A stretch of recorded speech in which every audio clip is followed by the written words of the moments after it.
ओम गुरुवे नमः। हमारी आज की कहानी का विषय है ना मिलने में भी भलाई। एक समय की बात है, एक बार एक भक्त था जो अपने गुरु के दर पर सच्चे दिल से नियमित सेवा करता था, लेकिन उसकी कोई संतान नहीं थी।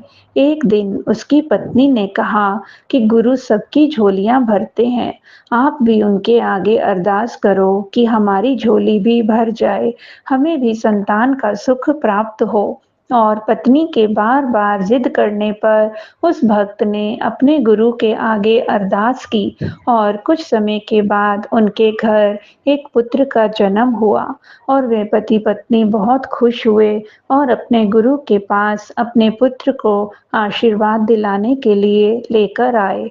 और जैसे ही गुरुजी ने उनके पुत्र के सिर पर हाथ रखा, उसी वक्त उस बच्चे की मृत्यु हो गई। ये देखकर उस भक्त की पत्नी हैरान हो गई और बहुत रोने लगी और दुखी होकर अपने पति से कहने लगी कि ये कैसा गुरु है तुम्हारा, जिनके हाथ रखने से मेरे पुत्र की मृत्यु हो गई। तब उसके पति ने कहा कि मुझे अपने गुरु पर पूर्ण विश्वास है, वो जो भी कर रहे हैं उसमें भलाई है। और फिर कुछ समय के बाद उन्हें दूसरा पुत्र हुआ और जब वह अपने दूसरे पुत्र को गुरुजी के पास आशीर्वाद दिलाने के लिए लेकर आए, तो इसी तरह उनके दूसरे पुत्र की भी मृत्यु हो गई। और फिर तीसरी बार भी जब तीसरे पुत्र को लेकर आए, तो उसकी भी इसी तरह मृत्यु हो गई।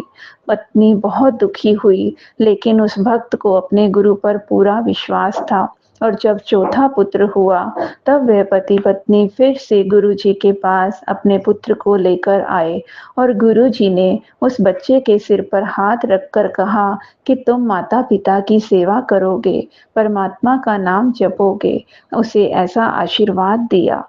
तब उस बच्चे की माँ ने कहा कि मेरे पहले 3 पुत्रों को भी आप ये आशीर्वाद दे सकते थे।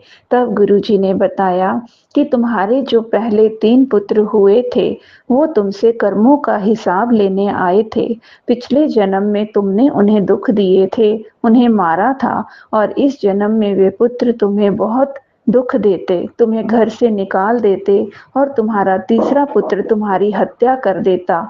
लेकिन क्योंकि तुम्हारा पति गुरु के दर पर सच्चे दिल से सेवा करता है, भक्ति करता है, इसलिए तुम्हारे सब बुरे कर्म खत्म कर दिए हैं और अब ये तुम्हारा चौथा पुत्र है, ये तुम्हारे पुण्य कर्मों का फल है। ये तुम्हें बहुत सुख देगा